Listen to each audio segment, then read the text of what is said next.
Hello and welcome to week 6 of Introduction to Data Science. So last week was all about communicating data science results effectively.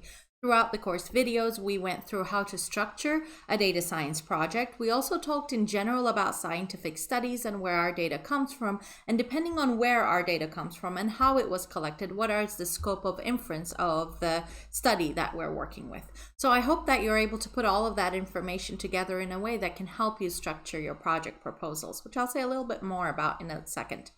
Now, in addition to communicating data science results effectively, we also talked about communicating with your teammates effectively or anyone else who you might be collaborating on, who actually sees your code as well. So not just your output, but also your code.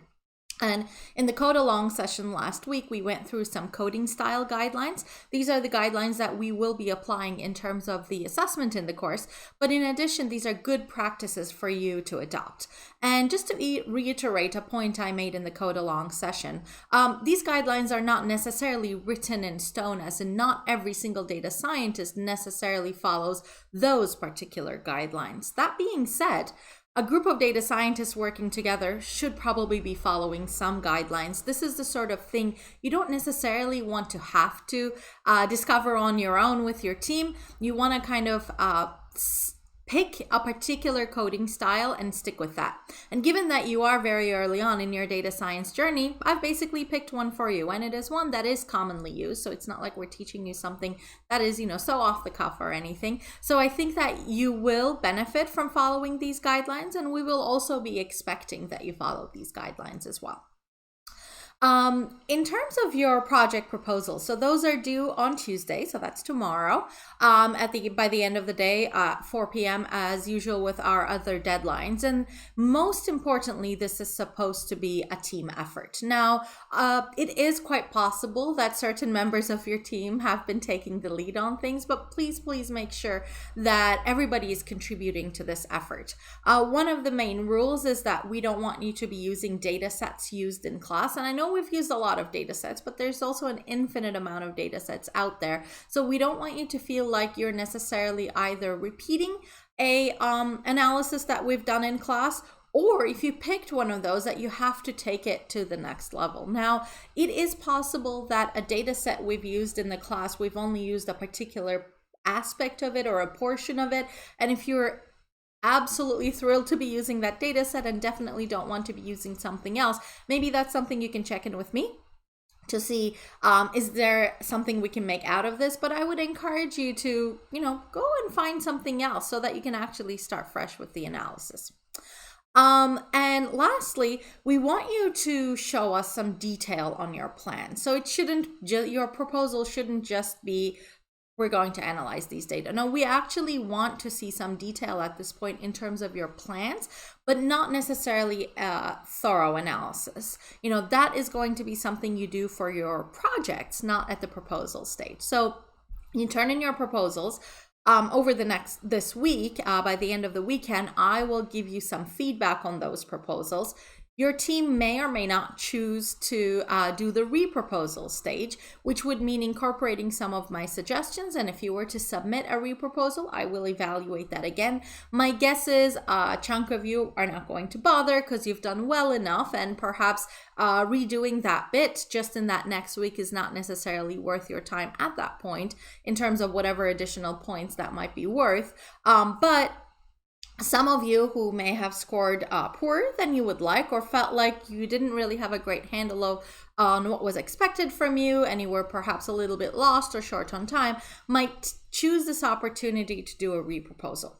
Why am I giving you this opportunity? Because the more solid your proposal is, the easier time you're going to have doing your project. Now, a great proposal does not necessarily mean a great project, because there's so much effort that has to go into making your project great, but it definitely means a great start, and it can be a great start that makes your planning a lot easier for you. A quick note on your homework that's due this week. On one of the exercises, exercise 4, I made a slight edit to the wording after I posted it. So it was posted over the weekend, and there was a question on Piazza that pointed out that the answer would be quite tedious to write out. And I just realized that, hey, we could actually kind of look for the same skill in terms of what we're asking you to do without having you go through the tedious process of listing a bunch of majors' names. So I did edit it. So if you have done the homework very early on when it was posted, you might want to take a look at the wording again. It shouldn't create a lot more additional work for you. It would actually take away some work that you may have potentially done. And I highlighted in yellow and red that there was an edit made here, just so there's no confusion. And since I made the edit pretty early on after I posted it, my guess is most of you hadn't even looked at it yet, but I want to make sure that that's clear that there was an edit made to the homework after it was posted.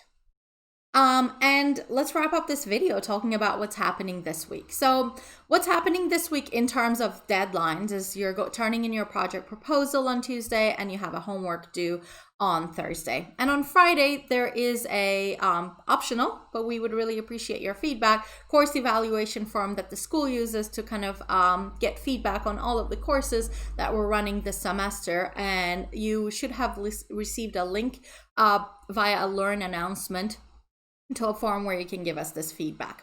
And as usual, on Sunday, there will be your weekly quiz due.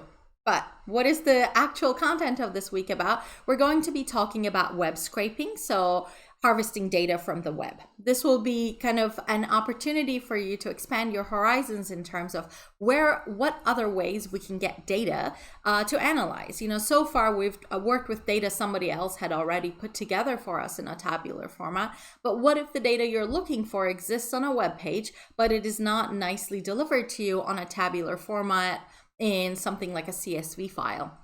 So we're going to talk about doing some web scraping. Web scraping will then lead into writing functions. Once we do a little bit of scraping on a single page, we might see that, hey, the same structure is carried across many pages as well. For example, we're going to give the example of scraping data on movies from IMDb. Each of the movie pages basically has the same structure. So if you write some code to scrape data from one, you should be able to apply it to all the others. Before you can apply it to all the others, we want to functionalize the code that you wrote. So we're going to talk a little bit about writing functions in R and then applying the same function across many pages. And that's where the iteration comes into play. So the writing functions and the iteration part of this week is going to be making up the programming aspect of it. And then we're doing all of this within a case study of web scraping, where you get to learn about a pretty fun method of getting data off the web. And we're going to wrap up our conversation about considerations about some challenges around web scraping, and also the notion of just because you can scrape the web, should you be scraping the web? And what sorts of data require more care when we are getting it off the web? Because it's available to us doesn't necessarily always mean that it's ethical to use in particular contexts. So that's going to be ending our discussion for the week and leading the way into next week's discussion on data science ethics. Well, I hope you enjoy the week, and I'm looking forward to seeing you in all the live sessions. Remember, we have, as of this week, now we have math space hours as well. So we have some of those hours available on Mondays too. On Tuesdays, David has the student hours, and on Wednesdays, myself. On Thursdays, we have a code along session, and we end the week on Fridays with the workshops.